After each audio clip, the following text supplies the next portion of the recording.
Hello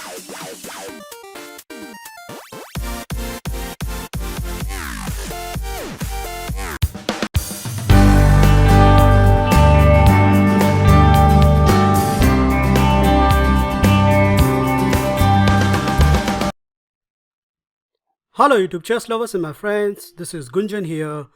Welcome to my 37th episode of Chess Trap series. In this episode, I'm going to show you a wonderful high-profile trap and in fact a mini replica against Philidor-Larsen Variation from the white perspective. The opening arises after the following order: e4, e5, knight to f3, d6, d4, and now by far the mainline move here is e captures d4, and after knight captures d4, black first attack this e4 pawn with knight to f6, and after knight to c3 defending, black has two choices. Once again, the main line here is bishop to e7, but the black bishop remained passive on the e7 square. So other good option for the black is to play g6 and fianchetto that bishop. Well, this is known as Larsen variation, and in the last decade this move was very popular until white come up with this fantastic bishop to g5 idea, and after that this variation completely vanished. Now our main trap occurs when black responds with h6. However, before we look at it, the most important point I like to highlight here that if your opponent continue with bishop to g7, which is the obvious choice, after that white plan of campaign remains so easy. Queen to d2, and as you can see I have highlighted over here, the attacking scheme of castling on the queen side with bishop to h6 is too much for the black camp. For example, if black castles at this point, then after v castle, black can't play h6, that means this knight will remain pinned. He can't play c5, the obvious reason is after knight to b5, the d6 pawn is a goner. And apart from all this, the simplest and the easiest plan for the white camp is to continue with h4, h5 and get hell loose quickly on the black king side, which is altogether very difficult for the black camp. Well, same goes if black delay the castle and continue with the move h6, as after this move, white can simply respond with bishop to f4.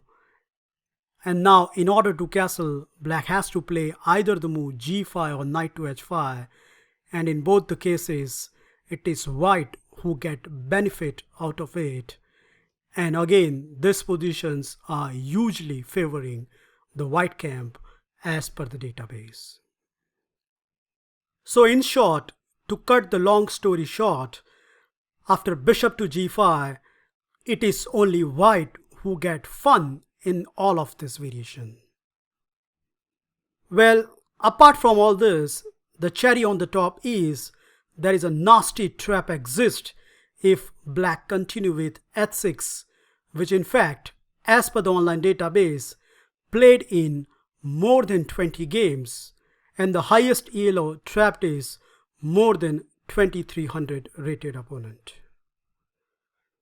I am sorry to say, but the sixth move h6 is a big time disaster for black, and after this, by force, white is winning in all the variations.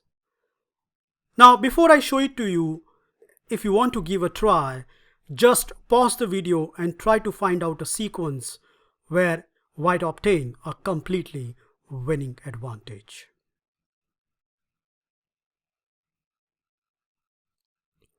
Okay, are you ready? Let's get started. The first move is very obvious. Bishop captures f6. Queen captures f6. Now white attack the queen as well as the juicy c7 square. So black response is again forced. He has to play queen to d8. Now another attack on c7 with knight to b5, and yet another only defense exists, namely knight to a6. So far you can see every single move is forced, but after white's next reply, black can see his death knell as queen to d4 and black is completely busted. Well, there is an important threat of capturing the rook in the corner, and the poor thing about this rook is it cannot move, as after knight to f6 check, king to e7 and knight captures g8, just within the 12th move of the game, white obtained the whole rook. So that means black has the only defense left here, namely f6. But after this, the real fun starts with knight captures f6 check. If the king moves to the e7 square, then after knight to d5, white will get the rook in the corner. So obviously, black has to play the only move, king to f7, attacking the knight. But just one move, and black can pack his bag and go home. Did you spot it? Yup, this dazzling knight sacrifice with knight to h5. Well, obviously, if black take this knight, then we are going to grab the rook in the corner, and not only in that condition white get the exchange, but black king is clearly misplaced. So accordingly, as I have highlighted over here, black has three choices.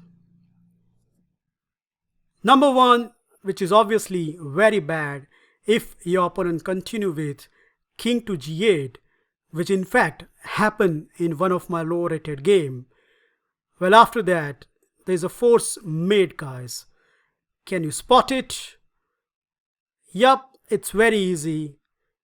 Queen check, bishop to e6, queen captures e6 check, king to h7, and after queen to f7 check, bishop to g7, black king has been kissed to the death just within the opening stage.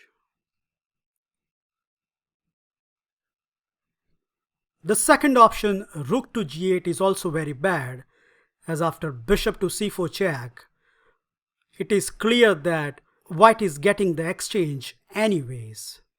After the forcing line, bishop to e6, bishop captures e6, king captures e6, and now queen to d5, and that rook on g8 left the board very soon.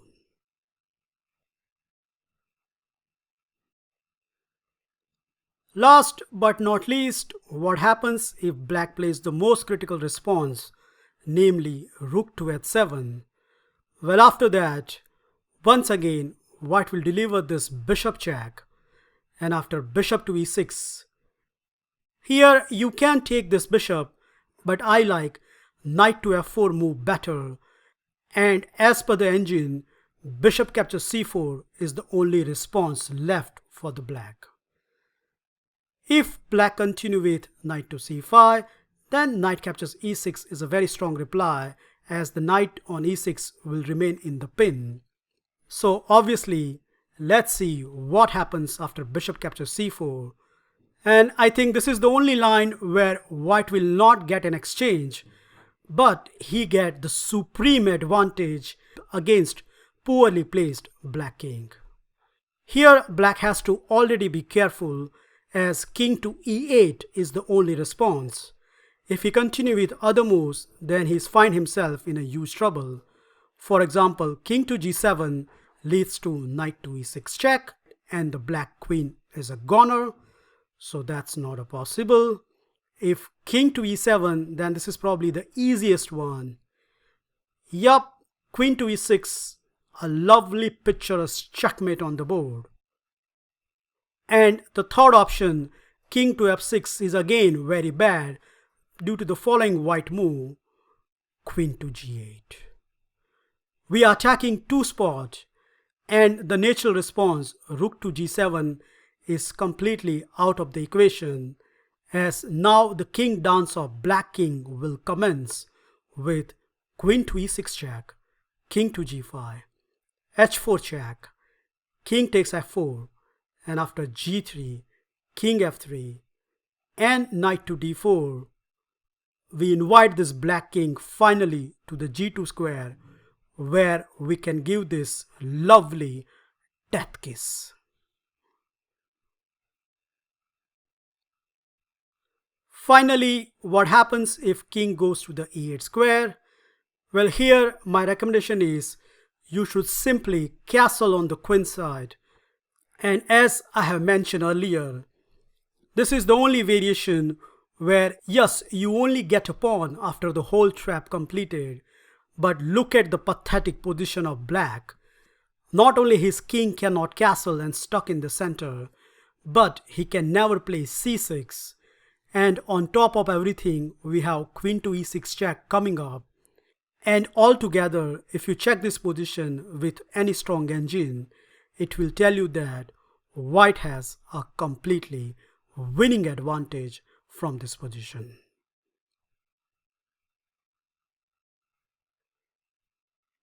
That's it, guys. I hope you enjoy and learn this amazing trappy line in the Philidor-Larsen variation. Remember, once your opponent played the move h6, deliver this forcing sequence: bishop captures f6, queen captures f6, knight to d5, queen to d8, knight to b5, twice attacking on c7, and after knight to a6 and the move queen to d4, by force, white obtain the winning position just within 10th move of the game. Thank you for watching this video. Feel free to like, subscribe and comment, and I'll meet you in my next episode very soon. Bye and take care.